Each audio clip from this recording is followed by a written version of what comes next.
Okay, I can say hello now.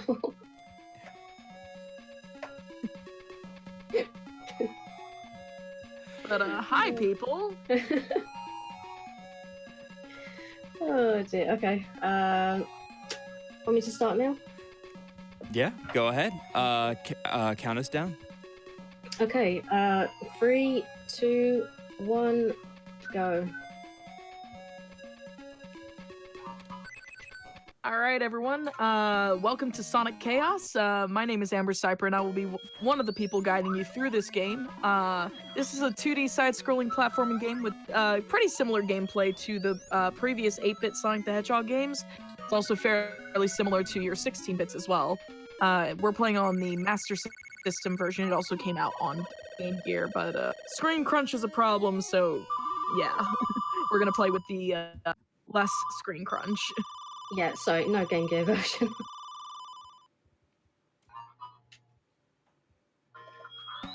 But each zone in Sonic Chaos is fairly short because this was on a not only was it on Sega Master System, but the Game Gear version also was a battery-eating monster.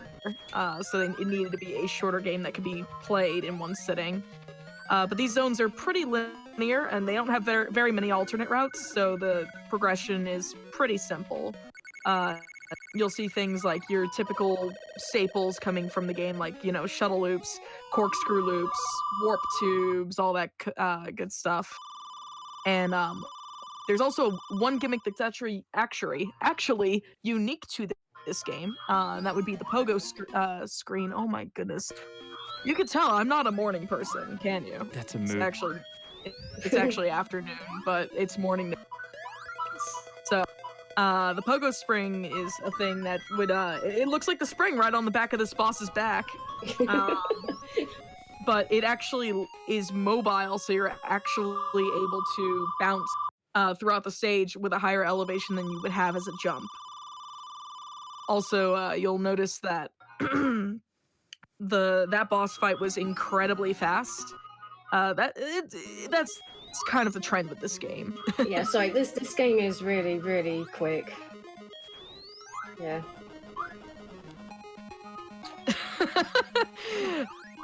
Someone did bring up the Tails has passed text at the end of every stage, and I do find that very amusing. F. Tails has passed. Passed what? Passed on? Past past that signpost? Past the act? Who knows?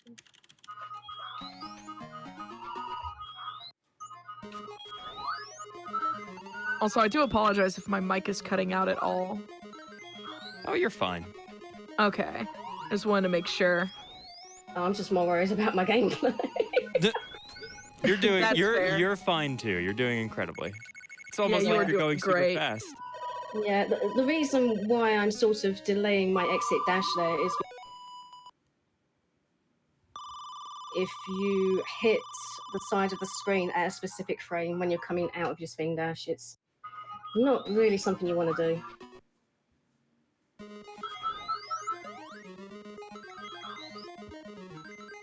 Yeah, so the fast exits actually count towards the speed run. You need a well-timed spin dash upon after you hit the. Oh hey, it's that boss from Mania.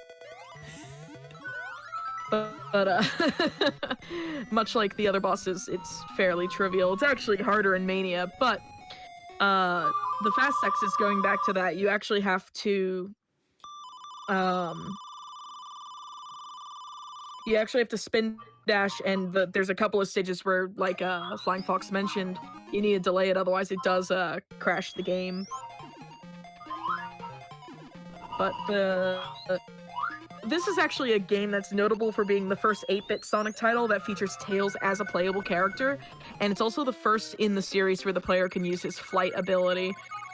Unfortunately, it's a very slow flight ability, so we only use it like maybe once in the year, if I'm not mistaken. Yeah, you'll see it later in the speedrun, and you'll see how slow it is. Mm-hmm. And Tails also moves slightly slower than Sonic. Sonic has a higher top speed, but Tails can still use the spin dash and of course can jump. And the flight ability in this game is called Airman Tails, which sounds way cooler than it really is.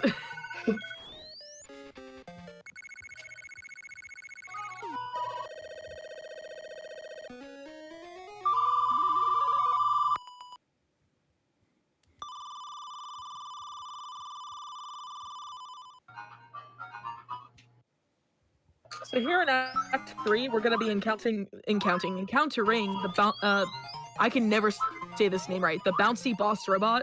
I actually originally read it as Bouncy Boss Boss, and sure, that works. That is his name. Yeah, the Bouncy Boss Boss. So this is a kind of Robotnik-looking robot. It has 2 cannons and a large spring, and it really is a Bouncy Boss Boss because you just spend your entire time bouncing on its head to avoid the projectiles. And that's not the first well, that is the first, but it's not the only boss we're just gonna bounce off of repeatedly, like.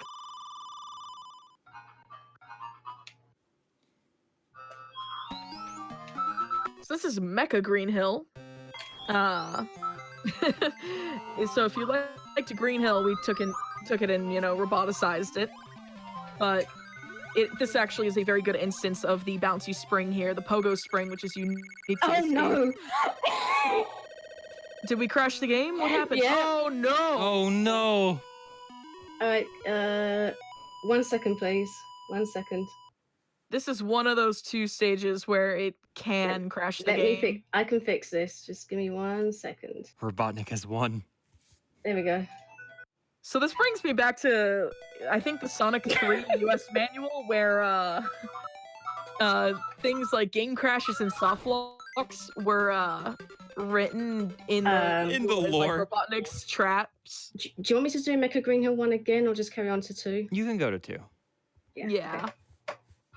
Tails No, not passed Sonic. a little too much, yes. God. Sorry, I have to fix this again. I accidentally picked Sonic. Sorry. That's okay. That can happen, yeah. Can I read a donation while you get it set up? Yeah, Yes, Sonic please. had to make his appearance once. We have 1337 from the Altar Maven. Hi!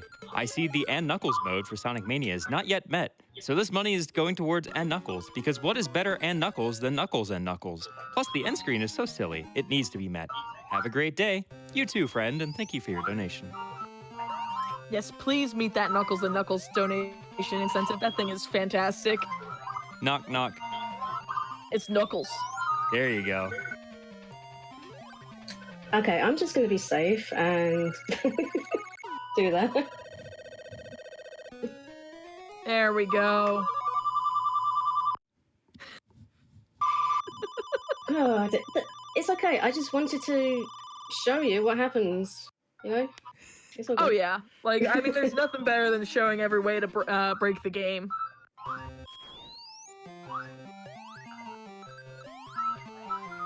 So speaking of those signposts, actually, not only are they apparently capable of crashing the game, they're also capable of just landing backwards after they spin, and they have to spin them again. Does that allow another crash by chance? Yes. Okay, You so can if you still crash it. No, when you spin it and then try and do the spin dash exit, yes, then you crash. That's what I mean to say. Oh my goodness. So the only way to get those backwards signposts, like you'll notice, like it'll usually show a flicky at the like that blue bird on the signpost, but it can show a couple of different things based on your ring count in the stage. The backwards signs are actually really important to avoid, not only because you can accidentally still crash the game with them, but also because it does save 3 seconds to not have to spin it again. There you go, I demonstrated it for you guys. Hey, perfect! Yay!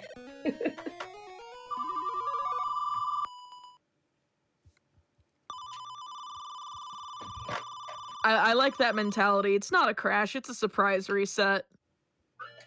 It's like, maybe your run wasn't going too well and like you're doing attempts, it's like, yeah, we'll reset it for you, it's okay. But this run is perfectly fine, and if anything, it's a great showcase too. Like, this is showing everything Chaos has to offer. Although, the one thing we can't show is Tails. This game does have special stages. Only Sonic can access them. You access them by collecting 100 rings. Tails gets the good ending regardless. Sonic has to actually work for it, so Tails is better. 100% better.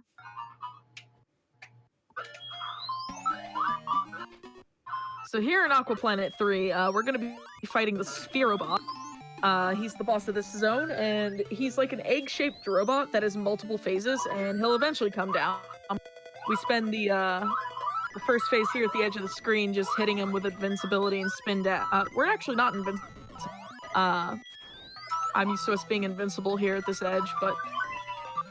yeah, I decided not to pick it up, because what with this being an 8-bit game, I thought it might add to the lag. Oh, that's entirely right.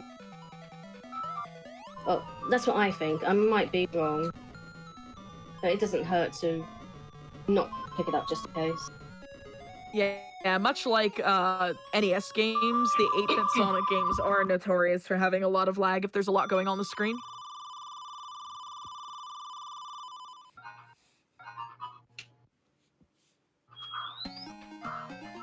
So we're moving into Electric Egg Zone, also known as Tubes the Level.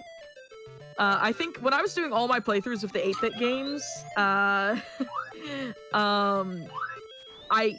came to really hate tubes. I think that's how they made these stages a little bit longer, was just, hey, we need an idea here. How about a tube maze? We need to make this game a little bit longer. Slap some tubes in there. It just, like, it got to the point when I was playing through, I was marathoning them all on my channel at one point. I was just like, tubes! I'm tired of tubes! Like, I actually remember getting lost in this zone, like, both Acts 1 and 2. I don't remember if, 3 has a tube maze or not off the top of my head. Okay, I've avoided getting...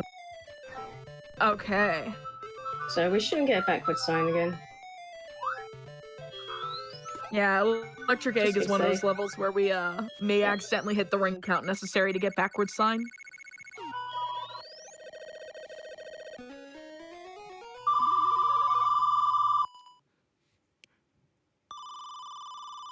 So thankfully we're moving into Electric Egg 3.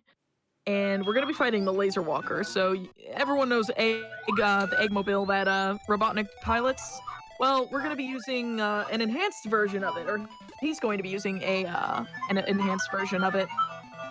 So what'll happen is we're gonna try to avoid the small cannon that are shooting projectiles. It can also shoot bouncy projectiles, and it's terrible. Those are exactly it, actually. Wow. But, oh no, what is that hitbox? I don't know. I've never seen... That should... I have never seen that before. That honestly should not have happened. Oh. And that shouldn't have happened either.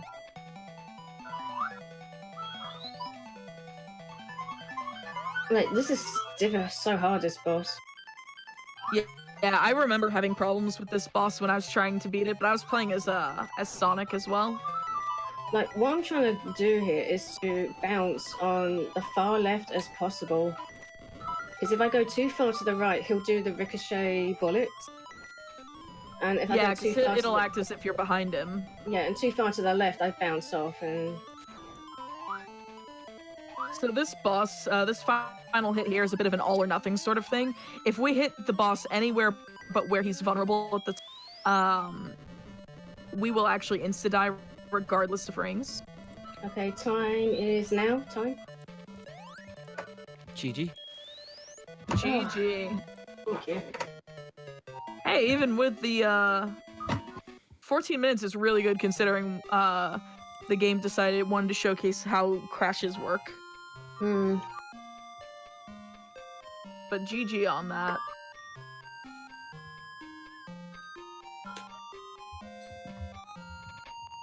Oh dear. Yeah, so Chaos is like it's a short, fun game, but the lag can just kill you. I've actually had this happen to me where you just hold right and then it eats your inputs and you just stop dead. It's happened to me. It's happened to other people as well. It's Oh, really yeah. weird. It happened a lot to me as well. Yeah, so I can't speedrun this game for long. Yeah, and thankfully it's a short run for that. And also, Yeah. I love the typos in this game. Miles Power.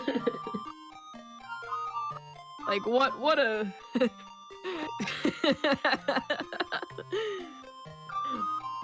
That you're not crazy at all. I remember like when I first beat the game, I was like, Miles Power. Who's Miles Power? I know Miles per hour. It's my new Sonic OC, Miles Power. Original character, Donut Steal. Well, thank you both so much. This is not the only run that Flying Fox has. You have, in fact, 3 more games that you're going to be showing us in just a few moments. Yeah. Sounds like you're extremely excited. Flying Fox will be running the classic Sonic trilogy. Don't go anywhere, friends. We'll be right back.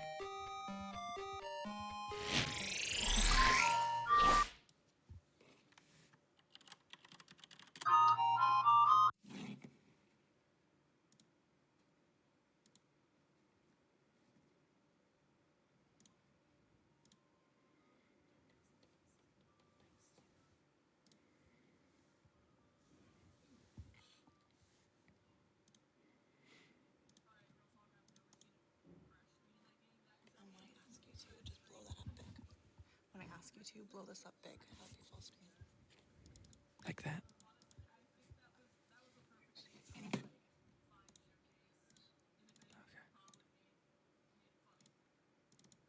Okay. Gotcha.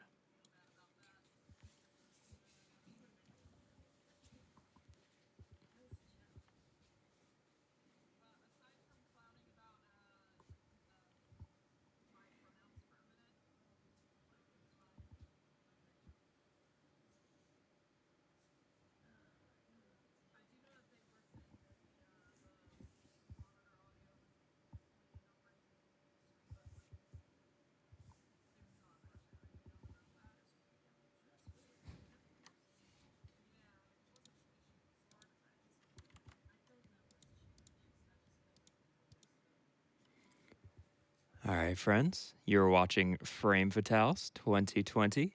My name is Lizstar. I have a few donations I can read here. We have $2 from Frozen Flygon. Amber, thanks for being one of the people who welcomed me into the speedrunning scene. You inspire me with your awesome commentary and kindness. Obligatory knuckles and knuckles and knuckles and knuckles. We have $10 from Grizzytron. Take my money and knuckles. Knock, knock, it's Knuckles.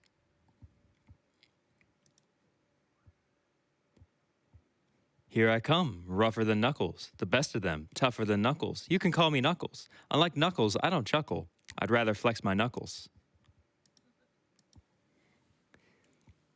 And that is currently about $500 away from being met. If you want Knuckles and Knuckles, which you do, that will be in the Sonic Mania run, which will be shortly after Jazz Jackrabbit.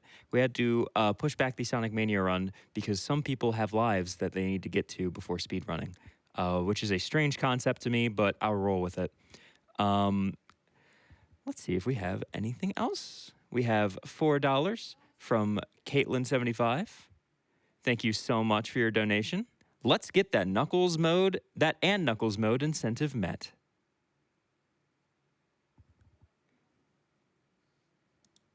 If you're looking for other things to donate towards, by the way, we are raising money for the Malala Fund, and when you donate, you can put it towards an incentive, which will have us do extra silly things on stream, like show Knuckles and Knuckles and Knuckles and Knuckles. And we also have the Untitled Goose Game, Remain a Pretty Goose incentive, that will be shortly after the Sonic Mania run in a few hours, where you get to have the goose. You can see him right down there. He'll have a pretty little bow. And we also have, shortly after that, the Undertale run, where we have to decide whether or not we'll hug that goat, which I think we all want to hug that goat.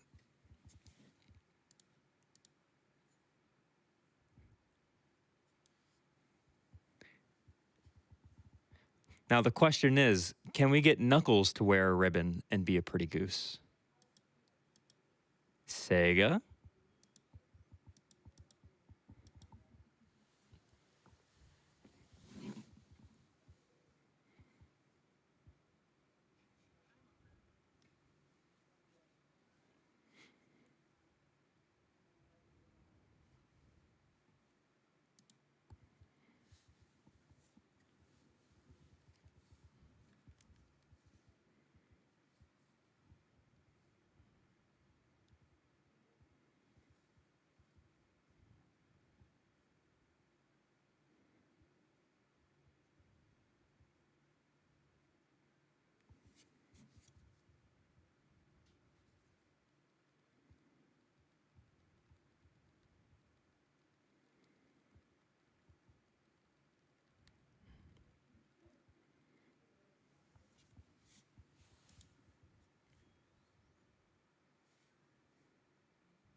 So I have a question for you, chat. What is your favorite game in the classic Sonic trilogy? Personally, I'm a Sonic 3 and Knuckles girl because and Knuckles, but that's not the only reason. It's just a really good game. Sonic 2 is also very good. And if we're breaking trilogy ideals here, we could go with CD as well.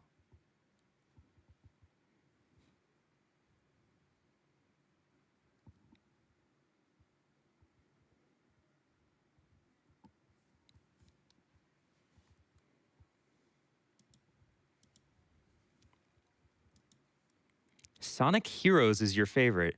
You are a bold soul. At least you didn't say Shadow the Hedgehog. My favorite Sonic game is Sonic Eraser, or Sega Sonic Bros. For the arcade that was never released. Because I'm a Sonic hipster, apparently. Sonic the Hipster, my new OC.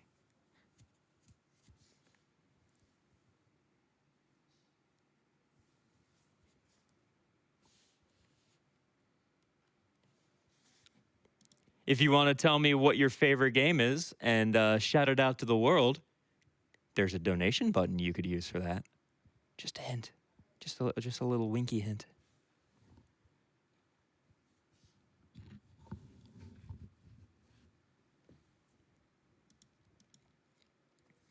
We have $25 from Jakelson82. Thank you so much for your donation.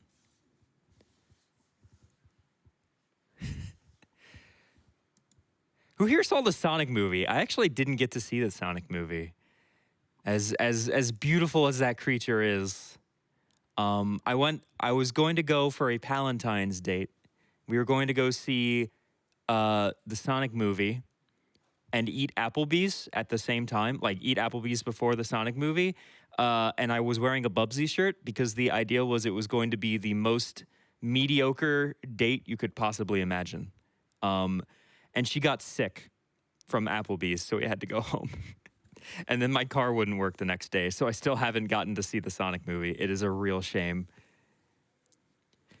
Sonic flosses twice during the movie. Well, all right, y'all. This has been great. I'm going to go to the Sonic movie later. No, let me sit back down.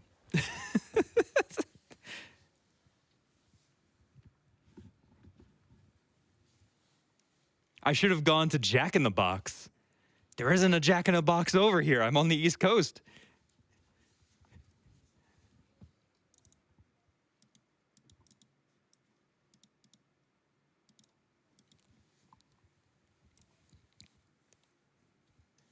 Frankly, I just think that the Sonic movie is cursed. And if you look at the drawing on the mirror or on the glass there, I think you'll agree with me.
get you to full screen? Yeah, I just did.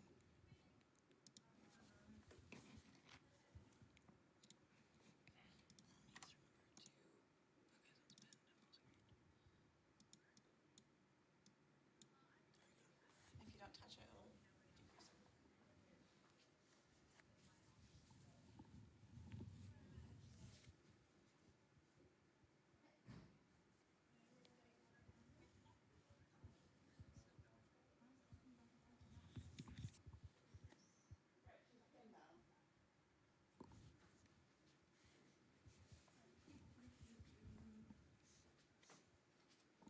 I can't believe I caused a huge surge of Bubsy talk in the chat.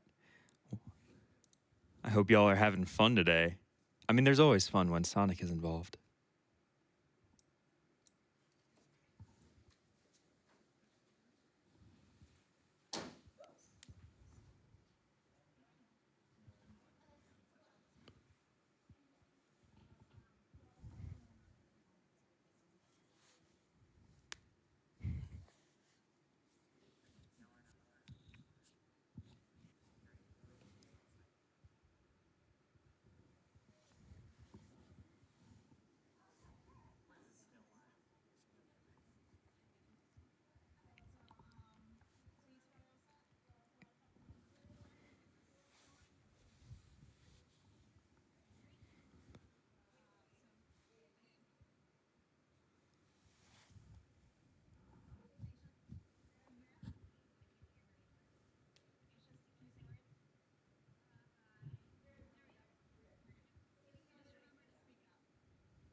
All right, friends. Next up will be the classic Sonic trilogy with Flying Fox. But before we get there, we have an interview with the Malala Fund.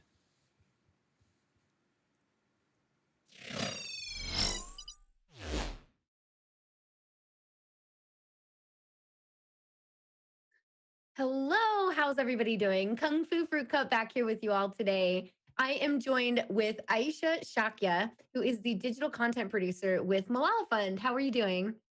Good. How are you? I am awake, I think. It's a little early for me, even though I know it's normal people hours, but that's okay. This is just kind of the world we live in sometimes as gamers. Okay, so digital content producer. Tell us just kind of like what that encompasses for you, everything you kind of center around and help out with, and what you do. Right. So basically, I work in the communications and digital team at Malala Fund. So my role as the digital content producer is essentially like working with producing digital content, like as my title suggests. So basically, a lot of the digital content that you would see on Malala Fund's website or Malala Fund's social channels, that's essentially what I like work on and what I produce. So like for example, like a lot of the videos that you would see about Malala Fund, that's essentially what I'm working on. So anything that is public facing, that is basically communicating what Malala Fund is doing, the kind of work that we are doing on the ground, the kind of work that we are doing with girls, that's basically what I produce.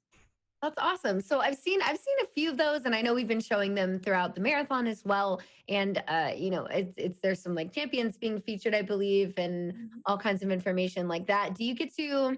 Are you taking the footage that's brought in? Do you ever get to kind of interact with the champions? How does that kind of work for you? Right. So yeah, so specifically like the videos that you've been seeing, we basically worked with an external production company because this was a larger project and this was pretty much what happened like last year. And because the project was it was on such a large scale, we had to work with like multiple videographers, a lot of different teams on the ground. So it wasn't really me on the ground taking footage, like filming everything, editing everything, but I was actually involved in like coordinating all of that. Just because like we work with so many different champions in so many different countries, it was very important to sort of like have that central person of contact, which is me, coordinating with all the different teams. And again, it was like, it took months to basically work on the videos. It's always funny because when you watch a video, it like lasts for 3 or 4 minutes. It looks very simple and easy, but then there's a lot of work and a lot of planning that goes behind it. So yeah, it was basically me and my team working to plan all that. A lot of work, but definitely very valuable. Well, I know we here, especially at Frostbite Tell, understand that it's a lot of work behind the scenes.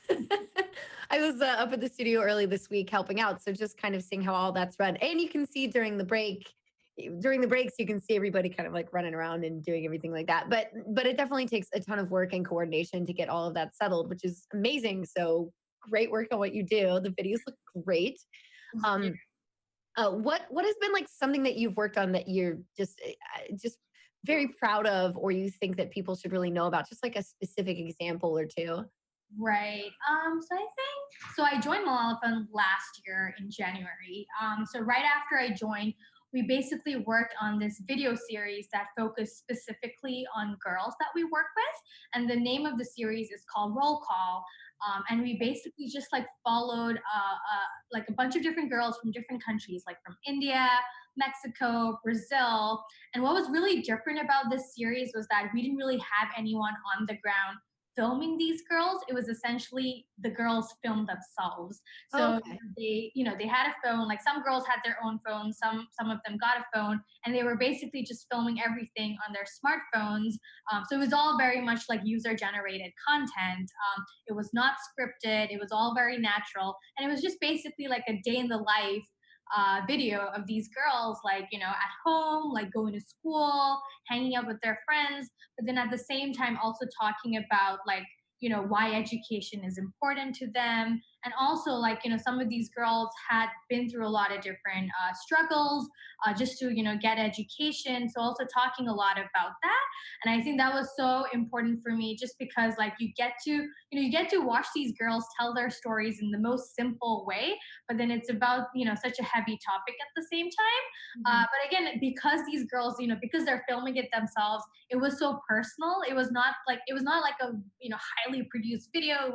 There weren't any cool graphics or anything like that, but just because it was such a personal story, it just like really spoke to me. And yeah, so basically like, it was a series of videos, different girls from different countries, and you kind of like realize like every girl has a very different story, but then at the same time there's like this, there's something common in each of these stories about how education is so important for them, and how, it can be challenging in a lot of places to get basic education. So yeah, so that was really important for me, just to work on that. And the girls were amazing too. Like me being the producer, I was telling them like, you gotta take the footage a certain way. Or like, like basically telling them, being the mom, and doing all that work. But they were so receptive. I feel like a lot of times they were better at it than I was. Like they knew exactly how to film it, exactly how to talk on camera. So it was almost like they didn't have to work already for me. So it didn't feel like work. It just felt so much fun working on it. So yeah. That's amazing. Oh yeah, I was just gonna say, as you're explaining, just imagining the girls, you're like, well, you nowadays you have your crew, you organize your crews and go out, but then it's just them with the phone, So that's a very, very direct line of communication. Then you're just talking. You're like, okay, it's just like you and me each time. Right. Yeah, I can see how that would be something that like really speaks to you, because it turns very personal. Right. And speaking of that, at the beginning you were mentioning when you started. That was around when you started, but why did you start with Malala Fund? There's always an interesting story with that. Yeah, I think for me, so I knew about Malala from a very long time ago, and I knew a little bit about Malala Fund. But a friend of mine actually works at Malala Fund, and like she would always talk about about the work that Malala Fund does, and I started getting acquainted with the work that Malala Fund is doing, and I got really interested in it just because I think personally for me, I feel very strong about girls' education and just like getting girls that that kind it's a basic right. And I'm actually from Nepal, so growing up, I kind of saw firsthand how it is like when girls are not given that opportunity to just go to school. So I think it was a personal issue for me as well. And at the same time, like I really wanted to work in a place that sort of like, amplifies girls' voices and really champions girls' efforts and also doesn't look down on girls just because they're girls, understands the value of a girl regardless of their age. And I really wanted to work in that sector. And then at the same time, obviously, like I'm like super passionate about like digital storytelling. So, sort of like, you sort of like combine my passion for videos and like photos and storytelling, but also remembering that, okay, no, I want to make an impact at the same time. So I thought like working at Malala Fund just sort of like binds it together, and it was just like the perfect place for me to work. Yeah, no, I can totally see that. And I love it because I can feel your energy. So when you're saying like, I really love digital storytelling, you're like, okay, that's absolutely true. I can see it like radiating off of you, which is amazing. So if people want to check out the work that you have done and see other products, especially things that we're not able to see this week that we haven't been able to show, all of these amazing stories about the champions and the girls who just had their phones and all of that, where are the best places that we could see that? Okay, great question. I would say, like, definitely for the videos, definitely check out Malala Fund's YouTube channel because we have all of our videos there. A lot of these videos I think have been showing up right now, but like, if you want to see more, definitely go to our YouTube page. And if you want to see more content as well, definitely go ahead to our Instagram at Malala Fund, on our Twitter, on our Facebook, because a lot of times we do like share different kinds of content on our different social channels. And also do visit assembly.org. That's where we basically post more stories about girls and by girls. So if you are more interested, if you want to see more things like roll call, definitely go there. Okay, so it's assembly.malalafund.org, right? Yeah, so it's assembly.org. Just assembly.org. Okay, assembly.org. Remember, chat, assembly.org. And then with your Malala Fund, is it just like youtube.com Yeah, slash so like it's basically everything? it's just like Malala Fund on YouTube and Instagram, Everything. and Twitter and Facebook. So So if you want to see stories, it's really easy to find Malala Fund everywhere and everything that they've done and all of the stories. That's good. It makes it very easy to reference. So easy to look up. Make sure you all check out those stories. And thank you so much for chatting with us today. It's been great hearing more about what you do and kind of some of the examples of the girls and I love seeing all your passion and it's been great chatting. So thank you. I really appreciate it. thank you. Like really appreciate it too. I love Yeah. talking about our work. Love talking about what we do at Malala Fund. Yeah, absolutely. Thank All right, you. well, thank you. We should have a Jackrabbit 2 up next, I believe. So that's going to be an awesome run. And then we have some more Sonic. So take it away. Thank you so much.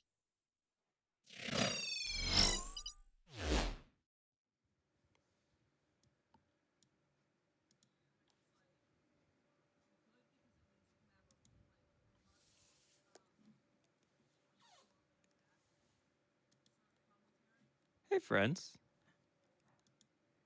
Welcome back to Frost Fatales. My name is Lizstar. We're getting all set up for the classic Sonic trilogy.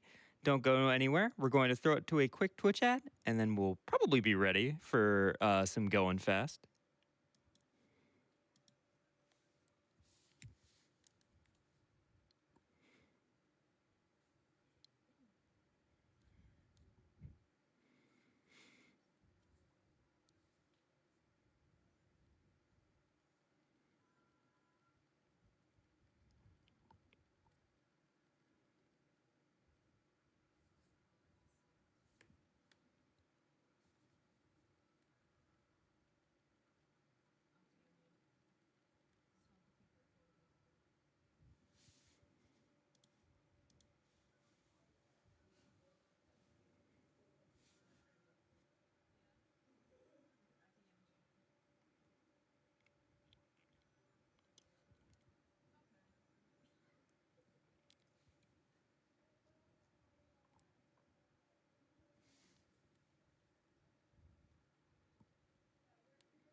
Hello, everybody. Welcome back to Frost Fatales 2020.